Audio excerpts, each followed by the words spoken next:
actually perform correctly. Most of us actually perform quarter arm shots.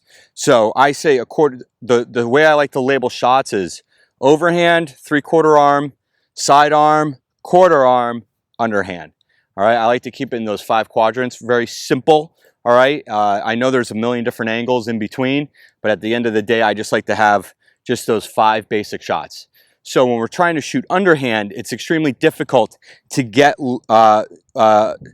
more underhand than you are quarter arm. Most people shoot quarter arm shots, which is great. All right, you're on a good axis, okay, and you're able to get a lot of the goal when you're shooting. All right, but to actually get an underhand shot is very, very difficult. All right, and in order to do that, you need to find a way to train yourself correctly every single time. All right, because when we're training, remember the difference between training and playing is trying to perfect that move. All right, we're not out here trying to get in shape. We're out here trying to acquire a skill and perfect a move. All right, so what I like to do is take the performances, all right, separate them a certain distance apart that allows me to get that hand as close to underhand as possible. All right, there's only been a couple people I've seen acquire that really well, but at the end of the day, you want to get as close as you possibly can. All right, we want to be able to utilize every type of shot in the book. All right, so the first thing you want to think about is starting position. All right, with an underhand shot, you typically want to be elevating it, but obviously, you know, you can take a submarine shot, keep it low. But at the end of the day, what you really want is the delivery to look the same.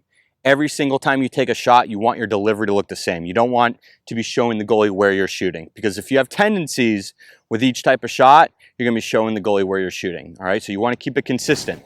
Second, hand position is always the same. Same as overhand, same as 3/4 arm, whatever the case is. I like to have the butt end right about the elbow joint, maybe just a hair higher. All right, that enables me to get my full snap when I'm going through that shooting motion. All right.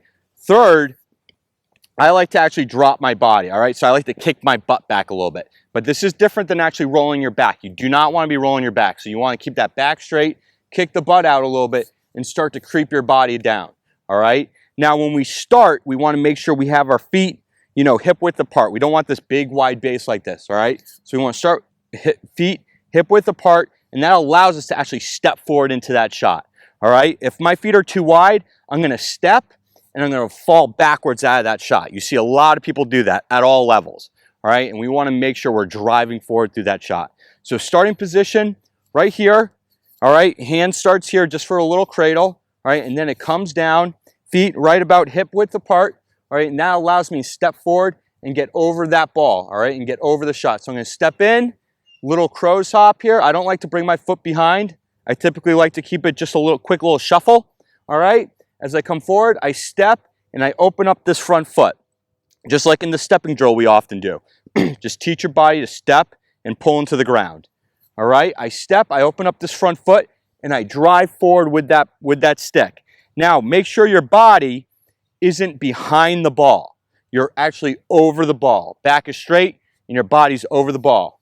When we come through, okay, with the shot, we're driving forward, we're snapping right about this point, and then we're coming through. Back leg kicks up, because left arm will be kicking back through this shooting stroke. So you make sure you utilize cross crawling. Humans are cross crawlers. Left arm stimulates right leg. So as I come into the shot, right about here, feet hip width apart, step in, come through. All right? Drive that body forward. Do not be falling back out of your shot. Hands right here, come through. Missed that shot, but that was actually better than the first one. Hands up, cradle, come through. All right? It can be actually very easy.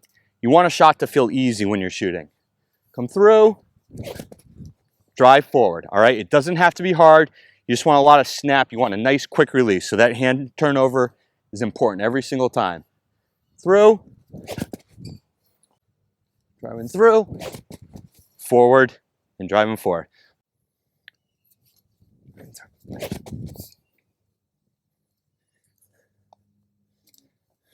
Hands out, kick my butt back a little bit, drive forward. One more. Butt a little bit. Boom. All right, so most of those are probably closer to quarter arm shots than they were straight underhand shots, because I struggle getting that stick straight up and down when it comes to underhand shooting. But it's always good to push yourself, all right? Bring those, whatever units you're using, bring them closer together, get your body in tighter to get that stick straight up and down, and make sure you're training appropriately. That's what we want. We want effective training. You want to train with intention. I hope this helps, and I'll see you guys next time.